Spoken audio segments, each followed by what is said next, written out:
Talking in Chat Lectures. And before we get started, I just want to take a moment to thank all of my supporters and all of my subscribers for supporting my channel. You know, my channel will not be where it's at today without all of my supporters. So with that being said, let's get on down to today's lecture, which is, think very hard before you co-sign for a loan for someone. Excuse me. Think very hard before you co-sign a person loan.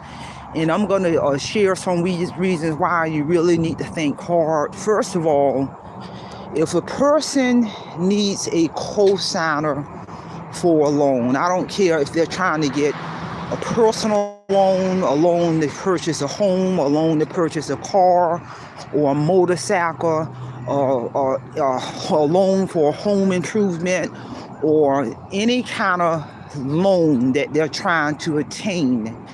If they need a co-signer, number one, they have been rejected for that loan approval. That person has been rejected for that loan approval, and so they're going to begin to seek out and ask various friends or family members, would you co-sign so I can get this loan? And when a person has been rejected for a loan, number one, they did not have the appropriate, number one, credit score. The credit score is not in the acceptable range for that loan to be approved. Typically, most lenders look for a credit score 640 and above. The higher your credit score is, then you're not going to need a co-signer. If it's below that 640, I've seen people credit scores 500, 400, 3+. So that's a red flag right there. That means the person credit score is low, very low. It can also be other things going on their credit health, on their credit history. They can have many derogatory reports, derogatory accounts on their credit reports. Repossessions, not paying their bills, foreclosures, serious things on their credit report that can also impact that credit score being low. Because when lenders, prior to approving any type of application, I don't care if it's for an apartment, they run your credit report when you're trying to get an apartment, home, all of that. They're pulling that credit report and they're seeing what's on there. They're seeing your payment history. They can see how many derogatory accounts you have on your credit report, repossessions, bankruptcy, all that show up on there. So if you got all that going on, that's going to have a negative impact on a very low credit score. You're not going to get that application approved. It's going to be rejected. And they may say, if you can get a co-signer who will co-sign this loan, and understand people, they're going to also run that credit report on that co-signer. That co-signer credit score got to be high enough. It's got to be in the acceptable range for that lender to approve the co-signer application to sign for this person. And so now what could happen is, so if you decide to sign for that co-signer based off your great credit report, your credit history, your payment history, your credit score already high enough and looking good, and then if you make the decision to co-sign for that person, and that person go default on that loan. I've seen this happen. I've known this to happen to people. If you make the decision to co-sign for that person, and that person go default on that loan, guess who is going to be responsible for that loan? Guess who's going to be, whatever that loan may have been, rather it was a car note or a mortgage or a personal loan, you are going to be responsible for payment. That co-signer is going to be responsible for that monthly payment for the totality of that loan. You are going to be responsible for making that payment every single month until that loan is satisfied. That co-signer, they going after the co-signer. And understand that co-signer got their own bills to pay.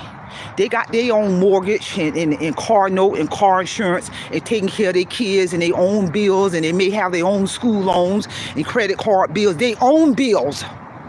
So if you co-sign for somebody and they go default on that loan, understand that loan it comes to you.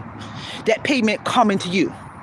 And if you don't maintain that payment cosigner and you fall behind on that payment cosigner, then it's going to have a negative impact on your credit score. It's going to have a negative impact on your credit score and them folks coming after you because you co-sign. So I tell folks, think very hard